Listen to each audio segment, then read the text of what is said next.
ہیں کہ یہی فوجیں پھر شام جائیں گی اسرائیل کے خلاف لڑنے کے لیے. اس کی تربیت اللہ ہمیں کروا رہا ہے. ہم نے 67 میں بھی اسرائیل کو مارا, 73 میں بھی اسرائیل کو مارا. اسرائیل ہمارے خلاف لڑنے آتا ہے کشمیر میں اور بھارت کی مدد کرتا ہے, بھارت کو اسلحہ دے رہا ہے تاکہ یہ پاکستان کے خلاف لڑے. لیکن ہمیں یہودیوں کو ان کے گھر کے اندر جا کے بھی مارنا ہے, ان کو ڈکلیئر کرنا پڑے گا کہ وہ ہمارے کھلے دشمن ہیں. ہم نے کیا ہوا ہے, ہمارے پاسپورٹ پہ لکھا ہے کہ ہمارا پاسپورٹ اسرائیل کے لیے کرامت نہیں ہے. لیکن اب جب کہ وہ 20 لاکھ مسلمانوں کو ذبح کرنے پر آ گیا ہے تو اس وقت ہمیں ایک عسکری جواب دینا ہے, ڈپلومیٹک رپلائی نہیں کرنا.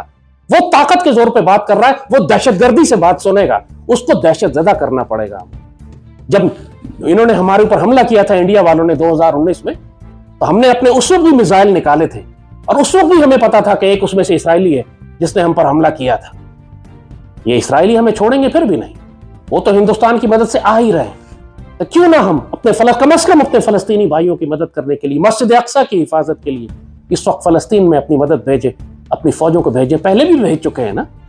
مسجد اقصیٰ صرف فلسطینیوں کی تو نہیں ہے, خانہ کعبہ اور مسجد نبوی صرف سعودیوں کا تو نہیں ہے.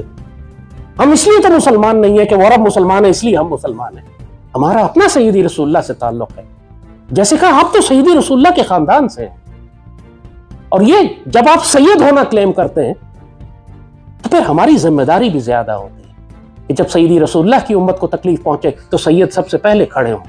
آپ تو طاقتور سید ہیں, آپ کے پاس تو ایٹمی طاقت ہے, آپ تو پوری مسلمان فوج, پاکستان فوج آپ کی وفاداری میں آخری حد تک جائے گی اگر اس کو یہ یقین ہو جائے کہ پاک فوج کا سپہ سالار سیدی رسول اللہ کی امت کی حفاظت میں مسجد اقصیٰ کے دفاع کے لیے بھی اور غزوہ ہند کے دفاع کے لیے بھی, غزوہ ہند کے لیے بھی تیار ہے. آج پوری مسلمان امت آپ کی جانب دیکھ رہی ہے. آپ کے پاس تھوڑا وقت ہے, ہر انسان کے پاس تھوڑا وقت ہے. جب تک آپ اقتدار میں ہیں, جب تک آپ کے پاس سپہ سالاری ہے, آپ اس سے عزت بھی کما سکتے ہیں, 2 جہانوں کی عزت آپ کو مل سکتی ہے, اور آپ اپنا وقت گزار کے بھی جا سکتے ہیں, اور آپ کا فیصلہ پھر اللہ کرے گا کہ آپ کے ساتھ کیا معاملہ کرتا ہے. لیکن سیدی رسول اللہ کی امت آج تکلیف میں ہے. آپ کے پاس اختیار ہے, آپ کے پاس طاقت ہے, آپ دشمنوں کو ذلیل کر سکتے ہیں. جو اختلاف مخالفت لوگ آپ کی پاکستان میں کر رہے ہیں اسی دن ختم ہو جائے گی, کیونکہ پوری پاکستانی قوم جیسے کہا جو مرضی اختلاف ہو, فلسطین کے معاملے میں سب کے دل دکھی ہیں, اور جو مسلمان قیادت فلسطین کے معاملے میں آواز اٹھائے گی, تلوار اٹھائے گی, پوری قوم اس کے پیچھے کھڑی ہو. اللہ آپ کا حافظ و ناصر و مالک. وہ آپ کے لیے ہم بہت دعا کرتے ہیں, پاک فوج کے لیے دعا کرتے ہیں. آپ چاہیں یا نہ چاہیں اللہ نے ڈیوٹی لینی ہے آپ لوگوں سے. آگے بڑھ کر اپنی مرضی سے تلوار اٹھا لو یار. کشمیر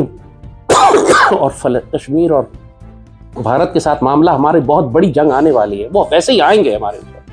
آپ کا اختیار نہیں ہے, وہ پاکستانی قوم کی مرضی نہیں ہے. دشمنوں نے داخل ہونا ہے, ہم کو جنگ کرنی ہی پڑے گی. لیکن جہاں اختیار ہے ہمارے پاس ابھی وہ فلسطین ہے. اگر بری طرح سے مسلمان ذبح نہ ہو رہے ہوتے تو ہم کبھی نہ کہتے کہ ہم فلسطین کی جنگ میں اس طرح آگے بڑھ کر مداخلت کریں.